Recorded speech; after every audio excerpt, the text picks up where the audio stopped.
एक चोर एक कहानी। यह कहानी 1950 के लगभग की है, जब हमारा देश नया नया आज़ाद हुआ था और नौकरी मिलना तब थोड़ा कठिन कार्य था।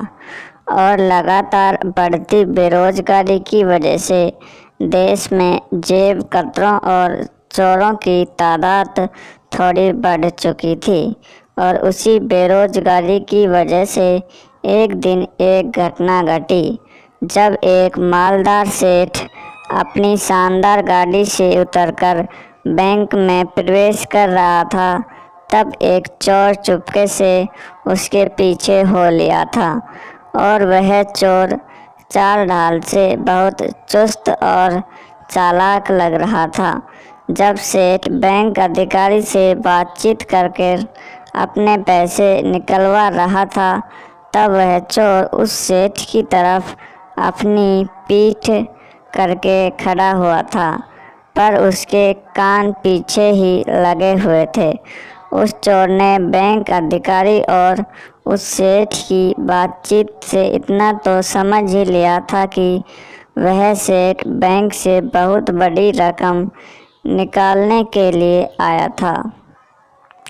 कुछ समय बाद जब वह सेठ अपने बैग में पैसे लेकर उस बैंक से बाहर निकला, तो उस चोर ने उस सेठ के कार में बैठने से पहले ही एक झपट्टा मारा और उस सेठ का पैसों से भरा बैग छीनकर ये जा और वो जा। वो चोर बहुत फुर्ती से वहाँ से भागा, पर इतने में बैंक के बाहर तैनात गार्ड भी उस चोर के पीछे भागा। पर वह चोर चोरी करने से पहले ही अपने भागने का रेखा चित्र खींच चुका था और अपने नपे तुले कदमों से और गजब की फुर्ती से उसने जल्दी ही उस गार्ड से अपना पीछा छुड़ा लिया था। तब तक बैंक में शोर मच चुका था और बैंक मैनेजर ने जल्दी से पुलिस को इस घटना की जानकारी दे दी थी। पर इस बीच वह चोर भागते भागते झोंपड़ी नुमा घरों की छोटी छोटी गलियों में घुस गया था और एक अंधेरे से कोने में क्षण भर के लिए रुककर उसने वह चोरी किया हुआ बैग खोलकर देखा। तब उस चोर का बैग में लाखों रुपए देखकर मुंह खुला का खुला रह गया था। वह चोर थोड़ा मनमौजी किस्म का था और उन पैसों को देखकर वो मुस्कुराया और उसने मन ही मन में कहा, वाह सेठ, गरीबों का खून चूस चूस कर बहुत पैसा इकट्ठा किया हुआ है। और यह सोचते सोचते उसके चेहरे पर एक शरारत भरी मुस्कान आ चुकी थी। वह चोर अभी भी उस झोंपड़ी नुमा घर की दीवार के साथ सटकर खड़ा था कि उस चोर को उस घर के भीतर से कुछ आवाज़ सुनाई दी और उस बातचीत से उस चोर ने अंदाज़ा लगाया कि एक बूढ़ा बाप अपने जवान बेटी के दहेज की वजह से बहुत परेशान है और उसे भय लग रहा था कि कहीं दहेज का इंतज़ाम न होने से लड़के वाले बारात वापस न ले जाएं। और उसकी बेटी अपने पिता से कह रही थी कि अगर उन्होंने ऐसा किया तो मैं यह शादी खुद ही तोड़ दूंगी। पर उसके पिता उसे समझा रहे थे कि तुम्हारे ऐसा करने से हमारा नाम बिरादरी में खराब हो जाएगा, फिर तुमसे कौन विवाह करेगा। अभी उनकी यह बातचीत चल ही रही थी कि उस चोर ने सोचा कि मुझसे अधिक पैसों की ज़रूरत तो इन्हें है, और यही सोचकर उसने अपने पैसों से भरा बैग निकाला और चुपके से उनके घर में उनकी ज़रूरत के मुताबिक पैसे रख दिए और वो चोर मुस्कुरा कर आगे बढ़ गया। पर तब तक पुलिस उसको ढूंढती हुई वहाँ पर आ पहुँची थी। वह चोर फिर अपनी जान बचाकर वहाँ से उन गलियों में भागा और उन रास्तों से इतना अच्छी तरह से परिचित था कि कुछ ही मिनटों में वो पुलिस की नज़रों से ओझल हो गया। अब तक वो चोर इस भागा दौड़ी से बहुत थक चुका था और एक छोटी सी झोंपड़ी के पीछे की दीवार के पास सुस्ताने के लिए वहाँ पर बैठ गया था। पर तभी उसे उस झोंपड़ी के भीतर से आवाज़ सुनाई दी और वो चोर कान लगाकर अंदर की बातचीत को सुनने की कोशिश करने लगा। उस घर में बहुत बूढ़े पति पत्नी रहते थे और वो कल की चिंता कर रहे थे। वो बूढ़ा इंसान जो थोड़ा चलने से भी लाचार सा था, वो अपनी पत्नी से कह रहा था कि हमारी कोई औलाद नहीं है और अनाज के डिब्बे भी खाली हो गए हैं और तू क्यों इस बात की चिंता करती है। यह कहकर वो बूढ़ा इंसान अपनी पत्नी को दिलासा देने की कोशिश कर रहा था। फिर कुछ सोचते हुए उसने अपनी पत्नी से कहा था, सबको देने वाला ईश्वर है और वक्त आने पर वो हमारी भी मदद ज़रूर करेगा। उनकी बातचीत सुनकर चोर सोच में पड़ गया था। तब उस चोर ने झोंपड़ी के भीतर झांककर देखा और उसने देखा कि दो बूढ़े पति पत्नी आपस में बातें कर रहे थे और दोनों थोड़े लाचार से दिखाई दे रहे थे और शायद उन्हें दिखाई भी थोड़ा कम देता था। यह देखकर उस चोर का दिल भर आया था और जब वह बूढ़े पति पत्नी गहरी नींद में सो गए तब उस चोर ने बहुत चुपके से उनके झोंपड़े में प्रवेश किया था और अपने बैग में से कुछ पैसे निकालकर उनके बिस्तर के निकट रख दिए थे और फिर वो चोर वहाँ से आगे बढ़ गया था। वह चोर अभी चैन की सांस ही ले रहा था कि तभी कुछ पुलिस अधिकारियों ने उसे फिर से देख लिया और वो उसको पकड़ने के लिए उसके पीछे भागे। वह चोर एक बार फिर जान बचाकर तेजी से भागा और बिजली की सी फुर्ती से एक बार फिर उन पुलिस वालों की नज़र से ओझल हो गया। अब तक वह चोर बहुत थक चुका था, पर साथ ही उसके चेहरे पर एक हल्की सी मुस्कुराहट भी थी। पुलिस को यूं चकमा देना उस चोर का बाएं हाथ का खेल था और उस चोर को अपनी चुस्ती और फुर्ती पर बहुत भरोसा था। अब वह उस चोर का चोरी किया हुआ बैग बहुत हल्का हो चुका था, पर यह देखकर भी उस चोर को कुछ खास अंतर नहीं पड़ा था। वह चोर पुलिस से बचने के लिए अभी भी उन्हीं गलियों में छुपता फिर रहा था। उसी भागा दौड़ी के दौरान वो चोर एक छोटी सी झोंपड़ी के पिछवाड़े में अंधेरी सी जगह को देखकर सुस्ताने के लिए वहीं पर छुपकर बैठ गया था।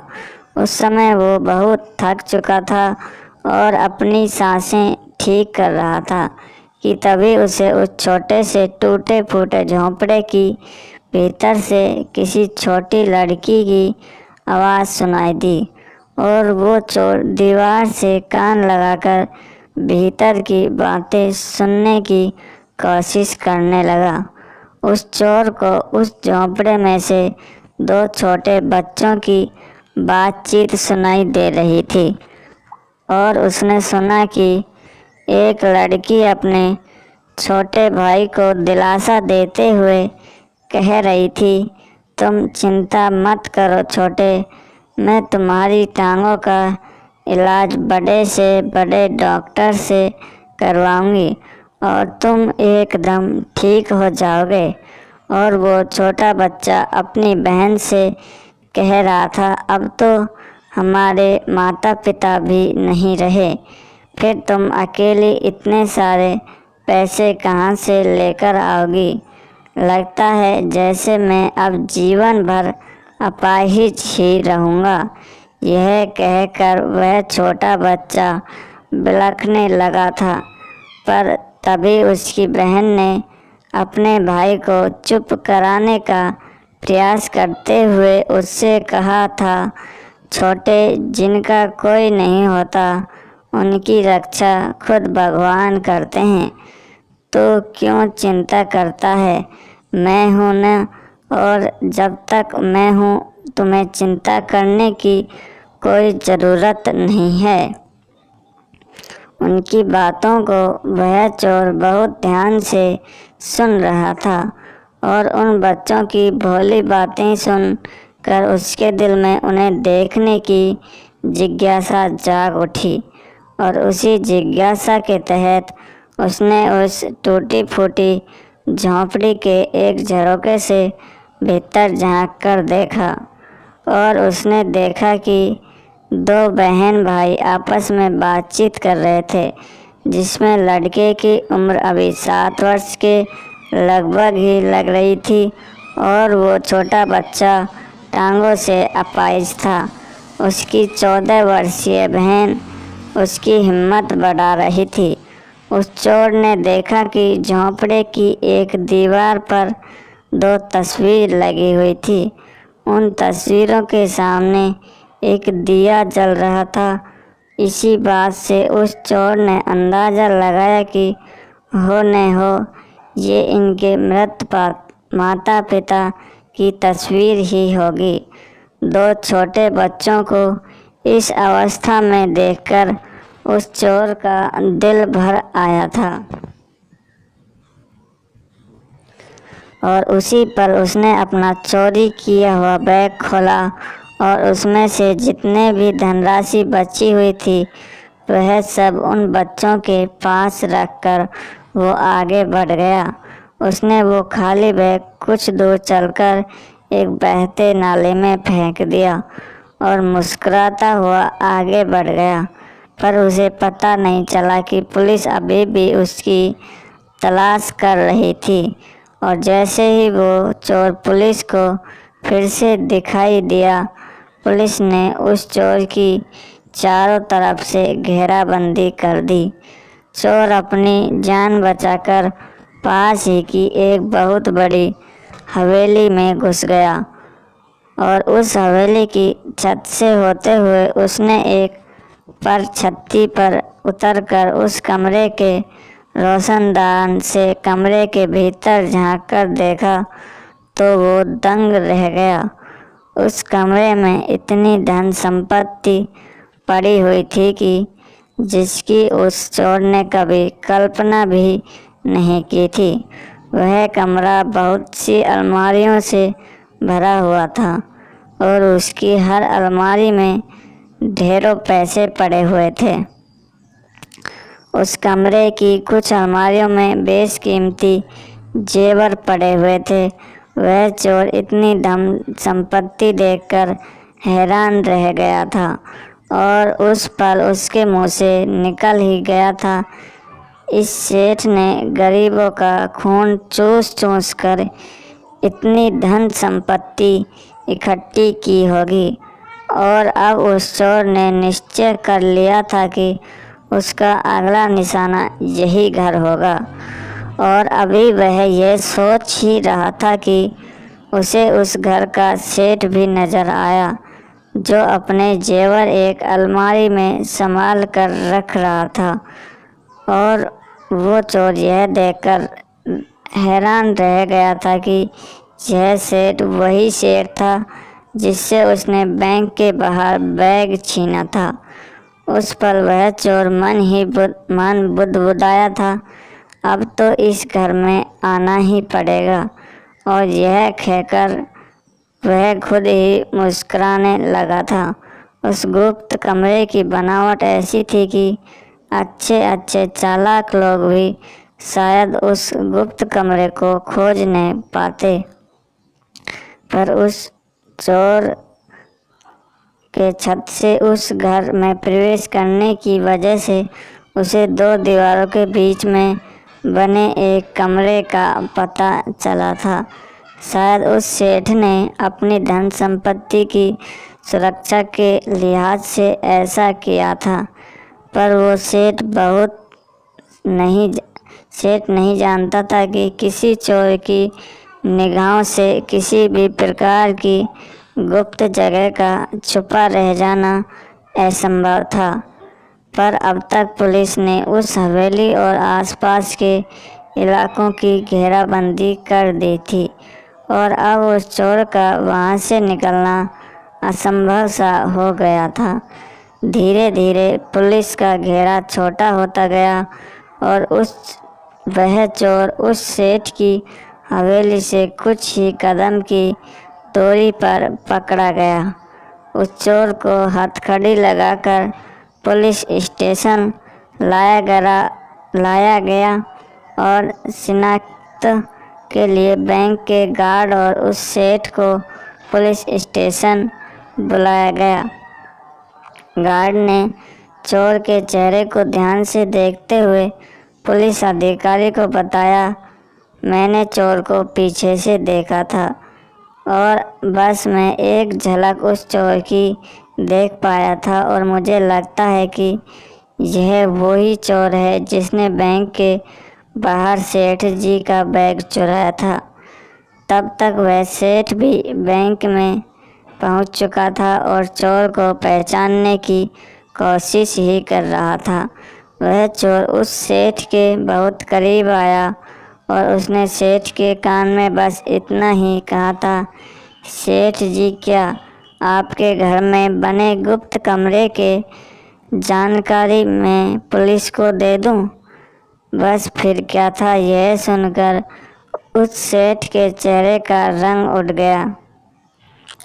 पुलिस अधिकारी ने उस सेठ से पूछा कि क्या यह वही चोर है जिसने बैंक के बाहर आपका बैग छीना था?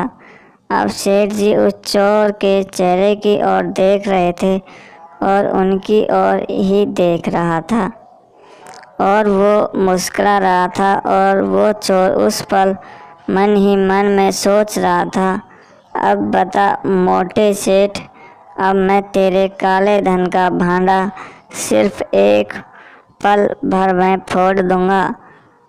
अब तक वह सेठ मौके की नज़ाकत को समझ चुका था और उसने चुप रहने में ही अपनी भलाई समझी थी और उस सेठ ने जल्दी से उस पुलिस अधिकारी से कहा था, नहीं नहीं, ये वो आदमी नहीं है, वो थोड़ा मोटा सा था और उसका रंग थोड़ा काला था, मैंने उसे बहुत ध्यान से देखा था।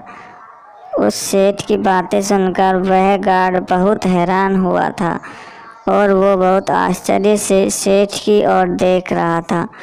चोर को तो उसने भी देखा था, पर जो हुलिया वह सेठ बयान कर रहे थे वो उस चोर से बिल्कुल उल्टा लग रहा था। पर वह गार्ड चुपचाप एक कोने में खड़ा रहा और आश्चर्य से पुलिस की सारी कार्रवाई को होते देखता रहा। सबूतों के अभाव से पुलिस ने उस चोर को छोड़ दिया था, क्योंकि पुलिस को उस चोर के पास से चोरी का एक पैसा भी बरामद नहीं हुआ था। जब वह चोर और सेठ उसे पुलिस स्टेशन से बाहर निकले, तब सेठ ने चोर को हाथ जोड़ते हुए विनती भरे अंदाज से उस चोर से कहा कि कृपया तुम उस गुप्त कमरे की जानकारी किसी को मत देना। और यह कहते हुए उस सेठ ने अपनी जेब से 5,000 रुपये निकाले और उस चोर की तरफ बढ़ा दिए और चोर ने मुस्कुराते हुए वे पैसे अपने जेब में रख लिए थे और सेठ को हक्का बक्का वहीं पर छोड़कर वो चोर अपनी राह पर आगे बढ़ गया था।